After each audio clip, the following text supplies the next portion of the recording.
There's only one way of life, and that's my own, that's my own, that's my own. That lyric by the 90s folk rock band The Levellers is one of those earworms that still rings in my ears. But here's the problem with those words.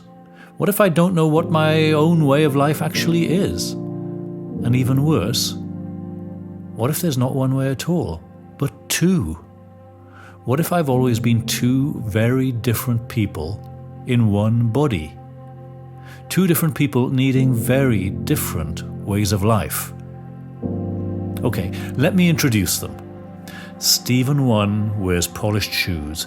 He sets his alarm at 6 a.m, does his push-ups and meditation before the rest of the world has had their first coffee. He irons his shirts. He shows up. He plays the game. He lives in a capital city, pays a heavy mortgage, and smiles the right kind of smile at networking events. He's the president of a public speaking club, and let's be honest, he likes the title.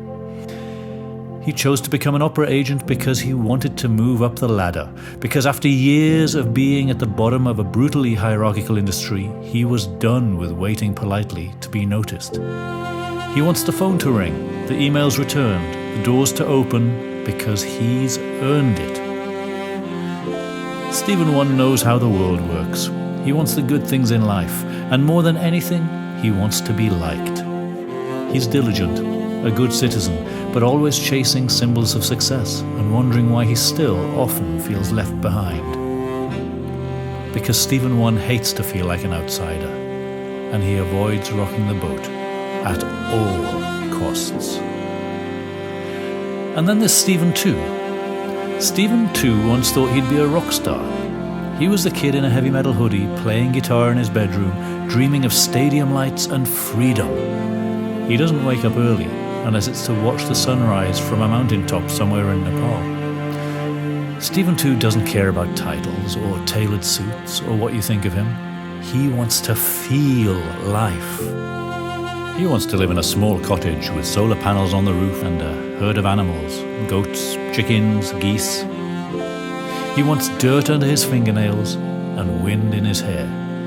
To grow food, to live off-grid, to live outside the algorithm. He's obsessed with meaning. He wants truth, depth, freedom.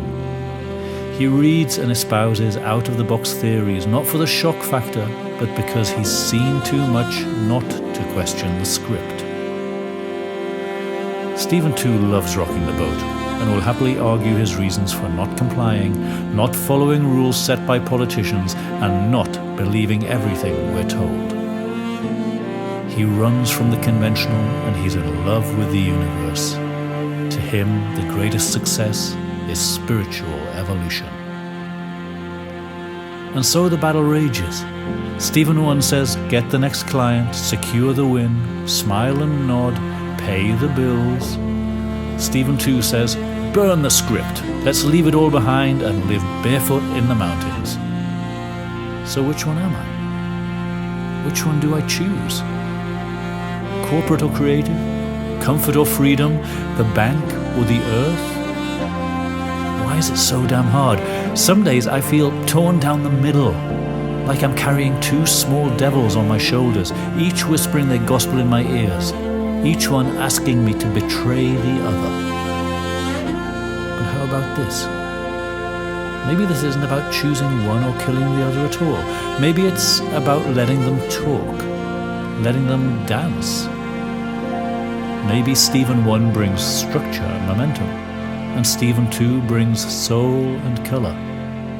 And maybe my way of life, the one the Levellers sang about, isn't about purity or perfection or a single straight track.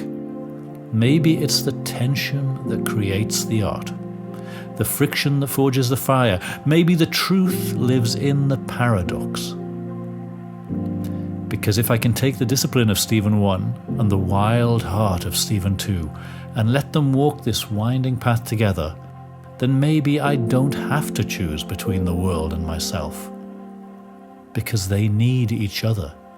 So it's time to accept that I am the bridge that joins them. And at the end of the day, there's only one way of life, and it's my own. All of it.